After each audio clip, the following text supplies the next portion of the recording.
Up next in the broadcast, after being shut down for months, new satellite imagery shows activity at North Korea's main nuclear reactor, and that's sparking concerns that Pyongyang may be restarting the plant.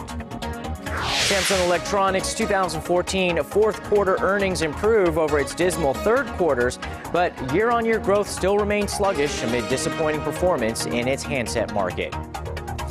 Jordan faces a sundown deadline by the Islamic State. The militant group demands the release of a convicted terrorist in exchange for the lives of 2 hostages. Primetime News begins now.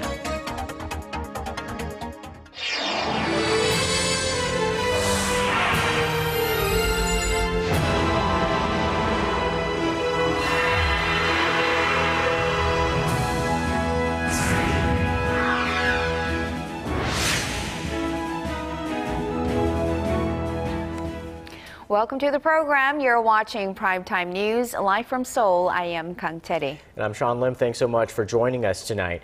We begin with signs that North Korea may be restarting its nuclear reactor. After it's been shut down for 5 months, a new satellite imagery is showing activity over at North Korea's main nuclear facility. Our Connie Kim starts us off. After nearly half a year of supposed inactivity, North Korea may have restarted operating its main nuclear reactor. Satellite imagery posted on the 38 North website shows hot water draining from a pipe at the 5-megawatt Yongbyon reactor and snow melting on the roof of the reactor and turbine buildings, possible signals that efforts to restart it are taking place inside. The U.S. Korea Institute at Johns Hopkins University, which runs 38 North, says the developments were observed over a 2-week period from December 24th to January 11th. It stresses, however, that it's too early to determine what exactly is happening at the reactor. This latest development comes as the 2 Koreas have been making overtures toward holding interKorean talks. On the other hand, U.S.-North Korea relations are frosty over North Korea's alleged cyber attack on Sony Pictures. Experts say that while suspicious, the latest activity at the reactor could be fairly innocuous. It's hard to tell. The activities could be linked to simple maintenance procedures preparing for the summertime. However, if the Yongbyon reactor is being restarted, I think it'd be a means to pressure the U.S. more than South Korea. The Yongbyon nuclear reactor is closely watched as it's where Pyongyang produces its weapons-grade plutonium. Adding to concerns, North Korea is thought to have made progress on its ballistic missile technology. Earlier this month, in its defense white paper, Seoul said the North had taken big steps toward making nuclear warheads small enough to fit on ballistic missiles. Connie Kim, Arirang News. Washington says it supports South Korea's efforts to improve inter-Korean ties despite its own recent moves to up the pressure on North Korea. Our Hwang Sung-hee has more. U.S. Undersecretary of State Wendy Sherman reiterated that the United States and South Korea share the same policy when it comes to North Korea.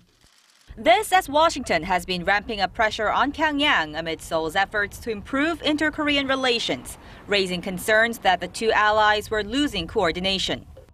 We have the same policy as the Republic of Korea does, and that is to ultimately have a denuclearized peninsula. Denuclearization is the first priority where North Korea is concerned. Following a vice minister's meeting in Seoul on Thursday, Sherman said all members of the 6-party nuclear talks, aside from North Korea, are working together to see what more they can do to engage Pyongyang. The multilateral dialogue involving the 2 Koreas, the U.S., China, Japan, and Russia, has been stalled for more than 6 years. Earlier this month, the U.S. rejected North Korea's offer to temporarily suspend nuclear tests in return for a halt in joint military drills between Seoul and Washington. It has been urging Pyongyang to take steps towards denuclearization before returning to talks, but Sherman declined to specify what those steps were. North Korea needs to show concretely that it's taking steps towards denuclearization. There are many ways to do that. And I support our special envoy in his efforts, and I'm not going to list specifics either. Sherman reiterated that Washington supports President Park Geun-hye's initiatives for inter-Korean dialogue, saying that the U.S. looks forward to the day the peninsula is unified. South Korea was the second leg of her three-nation tour, which also included China and Japan. Hwang Sang-hee, Arirang News. Meanwhile, Washington says Russia is on board when it comes to the need to denuclearize North Korea. Top U.S. official on North Korea, Sung Kim, told reporters in Beijing that the North Korean leader's possible visit to Moscow in May doesn't change Russia's stance on Pyongyang's nuclear program, as agreed upon in a joint six-party statement back in 2005.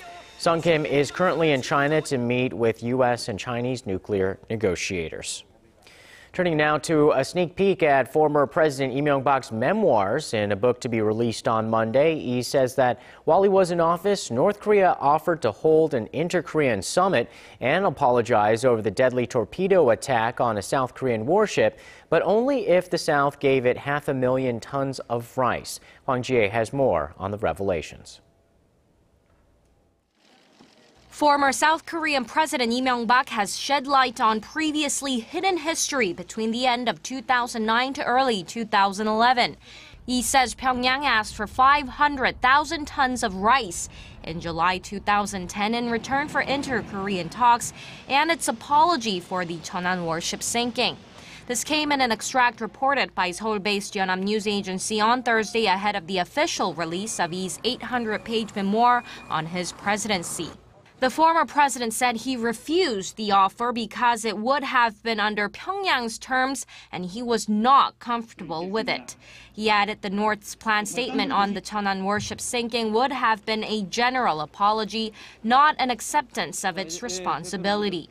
He also said he strongly pressured then Chinese President Hu Jintao during a G20 meeting in June 2010 to enforce international sanctions against Pyongyang after the deadly sinking.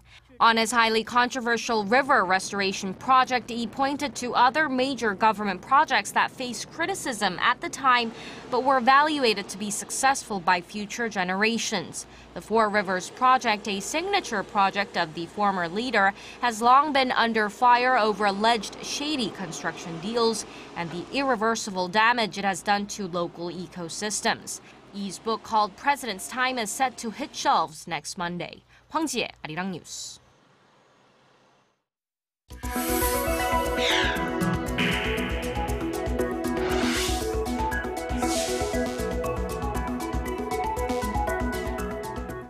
Samsung Electronics' full earnings report for the fourth quarter of 2014 is out. It did better than the quarter before, but for the whole of 2014, it posted its weakest report in 3 years. And investors did not like this news, sending its shares lower by more than 1% today.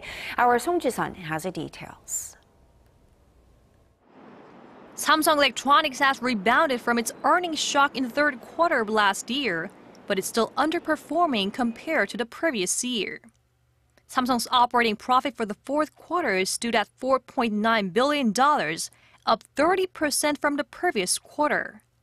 That still marks a 36% on-year decrease, but the drop was slower than in the third quarter as Samsung's chip business reported strong sales at a 4-year high.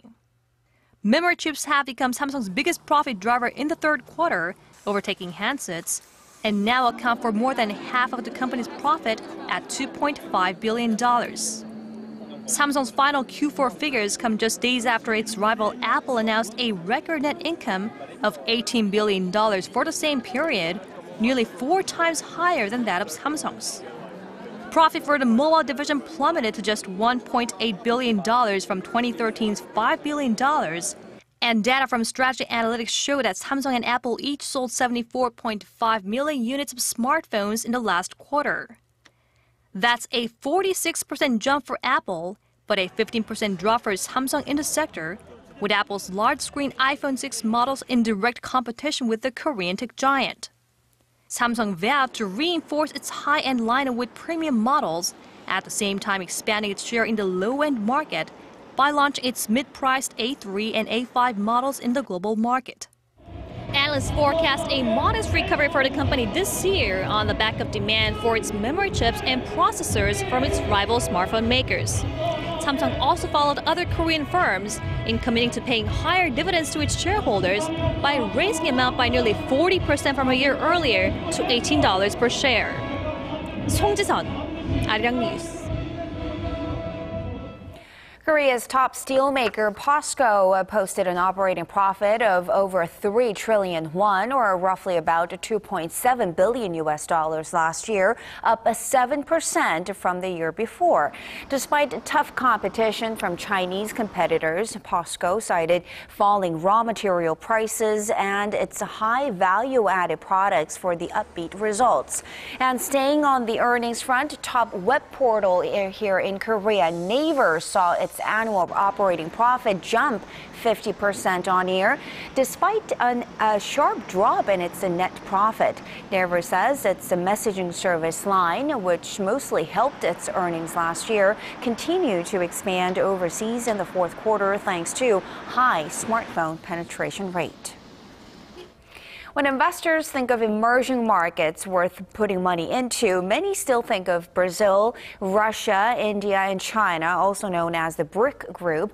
But some analysts suggest now is the time to look beyond those nations. Our Ju has more. Apart from the BRIC countries, which do you think is the most promising emerging market this year? The Korea International Trade Association asked some 540 Korean companies this question, and the answer is Vietnam. In fact, most of the countries ranked high on the list were Southeast Asian countries, namely Indonesia, Thailand, and Malaysia. The top 15 nations also include Saudi Arabia, Mexico, and Poland. What's noticeable about these countries is their demographics.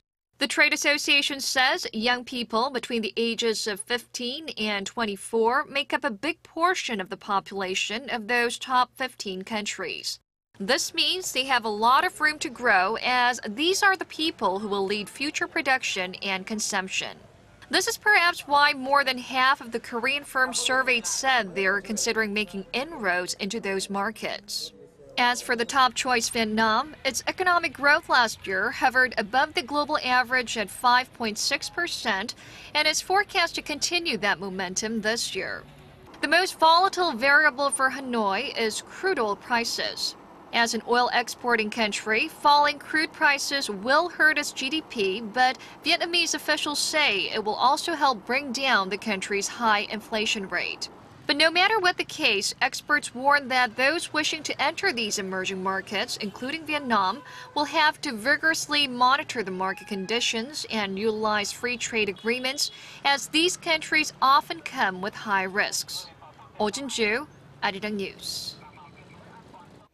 The U.S. Fed has reiterated that it will remain patient in determining when to raise interest rates, citing the country's unusually low inflation. However, it did say the U.S. economy is expanding at a solid pace. Kim Min-ji reports on the upbeat tone of the U.S. Central Bank. The Federal Reserve signaled its plans to raise its key interest rates sometime later this year. At the end of a two-day policy meeting in Washington on Wednesday, the U.S. Central Bank said it will be patient when determining the appropriate time to boost interest rates. What's worth noting here is the change in wording from when it said it would keep the rate unchanged for a considerable time. The Fed said that the U.S. economy was growing at a solid pace, citing improved labor market conditions with strong job gains and a lower unemployment rate.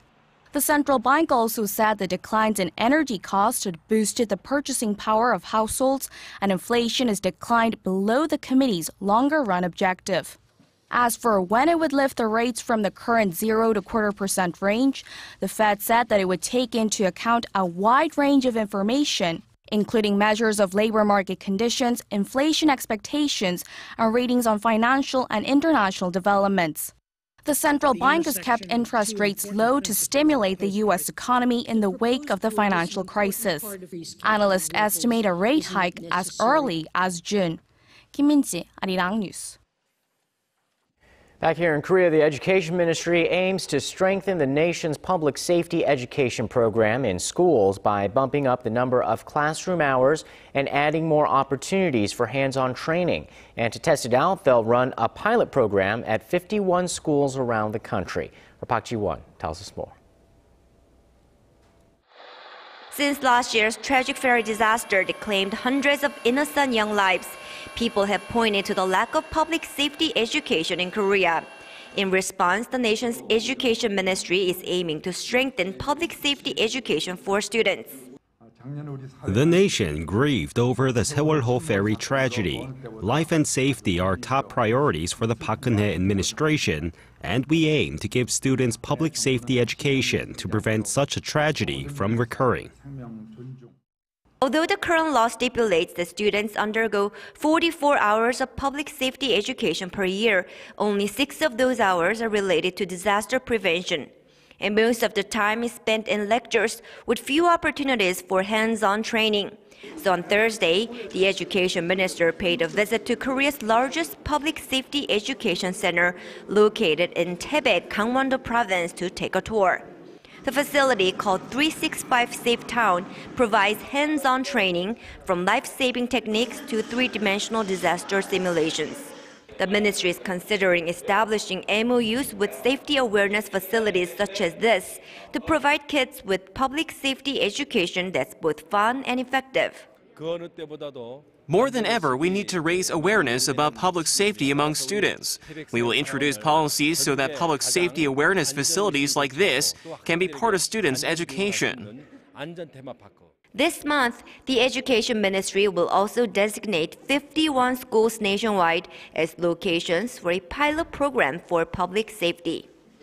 Park Ji-won, Arirang News, Taebaek.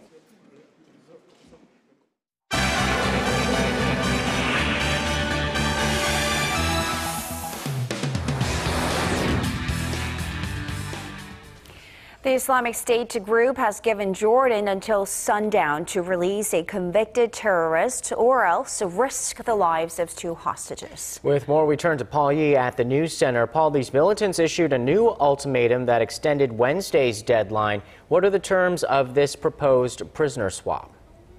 Well, the group is threatening to execute a captured Jordanian fighter pilot unless the Iraqi suicide bomber is released near the Turkish border in less than 2 hours. However, the fate of the Japanese journalist, who is also being held for ransom, remains unclear at this point. This as officials are trying to desperately resolve the crisis before time runs out. Our Kim Ji-yeon has the latest. Islamic State militants have set a new deadline for swapping Iraqi prisoner Sajida al-Rishawi for a captured Jordanian pilot.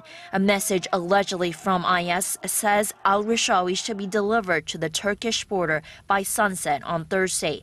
It says the Jordanian hostage will be executed immediately if Jordan does not hand her over by the new deadline. Jordanian state TV quoted government spokesman Mohammed al-Momani as saying Amman is willing to make the exchange. The Jordanian government spokesperson said it is ready to free Sajida al-Rishawi if First Lieutenant al-Qasabi is safely released from IS captivity.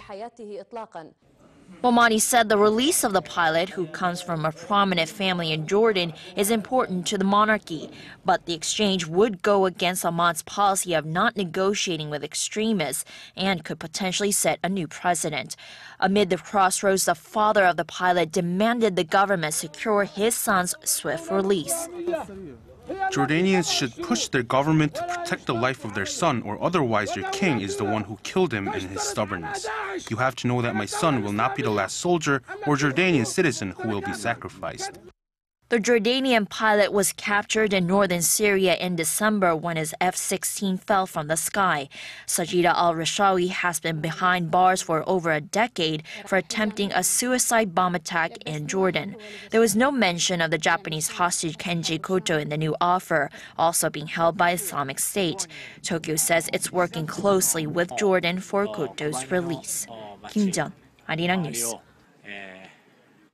And shifting to Indonesia's officials there have revealed the first pieces of data recovered from the black box of the AirAsia plane that crashed in the Java Sea. The chief investigator for Indonesia's Transport Safety Committee revealed on Wednesday that the French first officer was piloting the passenger jet at the time of the accident. Speaking interKorean, Dr. Swiswo Surwarno explained that the plane was in sound condition to fly, meaning that it was safely operating within weight limits with no evidence of a compromised cabin crew. He added that data from the flight recorder provided what he called a clear picture of what happened in those final moments. Officials say a full report is expected to take at least another 6 to 7 months to complete. AirAsia Flight 8501 was carrying 162 people when it lost contact over a month ago while en route from Surabaya from Singapore. And turning to China, where booming investment firms and Chinese tycoons are buying up overseas firms at record pace. Analysts say the rise in outbound activity is coming from many Chinese companies looking to diversify their business as they begin to outgrow their home markets. The number of merger and acquisition deals coming out of China reached an all-time high in 2014. Leading the pack is Asia's richest man, Li Ka-shing, who recently announced a buyout of Britain's ever-short rail and mobile carrier O2. The trend is expected to stay strong this year, with an estimated $20 billion already spent on offshore properties this month by Chinese firms. And finally, social network giant Facebook has beat market expectations in its latest earnings report. Overall revenue in the fourth quarter reached $3.85 billion. That's a 49% growth in revenue compared to a year earlier. Those gains were offset, however, by an on-year increase of roughly 87% in operating expenses. The world's largest online social network saw its biggest jump in mobile advertising, which accounted for nearly 70% of its earnings. Investors were less than impressed by the mixed performance as Facebook shares fell about 2.6% in after-hours trading on Wall Street. This as the company vowed to continue heavy investment to new ventures to expand its portfolio, which includes popular services like WhatsApp, Instagram, and the virtual reality pioneer Oculus Rift. And that wraps up our look at international stories for now. I'll see you back here tomorrow night.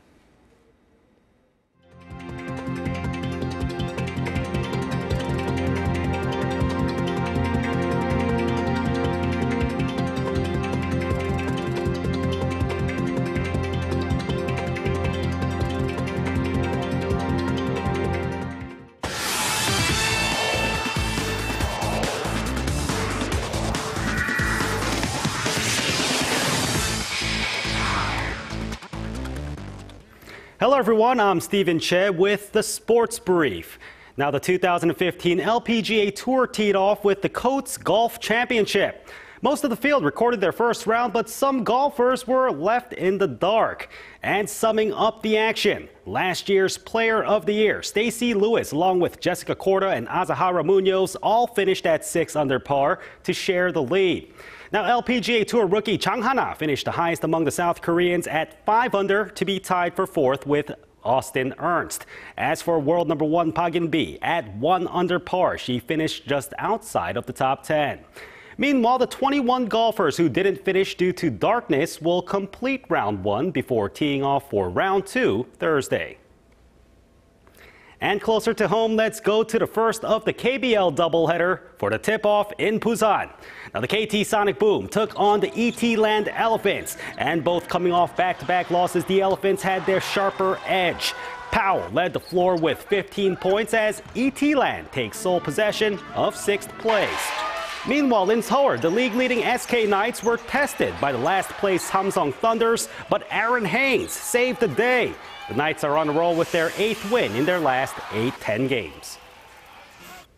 Over to pro volleyball, first to the ladies who are back in the court in Seoul. Now the GS Caltex Kicks faced the Korea Expressway Zenith, and the Zenith were up 2-1 going into the epic 4th set. There, the Zenith again broke through to take it 38-36 and win the match. Meanwhile, to the men, the red-hot OK Savings Bank Russian Cash defeated the Uri Card Handset with ease. The Bees get their 6th win in a row to stay close with number 1 Samsung on the standings. And finally, world number 1 and number 2 Serena Williams and Maria Sharapova have advanced to the Australian Open Women's Singles Final.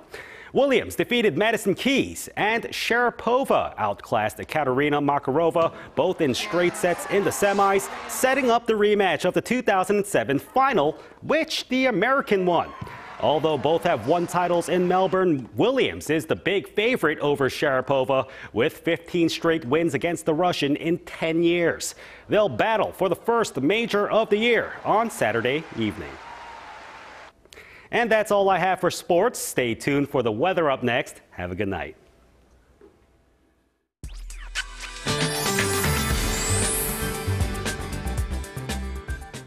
Hello and welcome. I'm Kim Bo-kyung with the weather outlook. So far, about 6 centimeters of snow has piled up in Jeollanam-do province, and more flurries will continue through tomorrow morning. In fact, a heavy snowfall watch has been issued for Jeollanam-do province, where another 1 to 5 centimeters is expected. As for the rain, 5 to 10 millimeters will drop down south. So those in Jeollado province should take caution, as the heavy snow may lead to tough road conditions in the morning. Other than that, numbers will continue to hit seasonal averages tomorrow, but may feel chillier due to the wind chill. Also, a brief cold snap is set for Saturday morning. On to Friday's readings. Seoul makes it 2-2, while a snowy morning is expected for Daegu and Gwangju. Meanwhile, Jeju and Dokdo reach 6 Mount Kumgang -9. That'll do it for now, but more updates coming up after midnight. Thank you very much, Bo-kyung, and that's Primetime News for this Thursday. I'm Kang Chiri. Thanks for watching. And I'm Sean Lim. Have a great evening. We'll see you soon.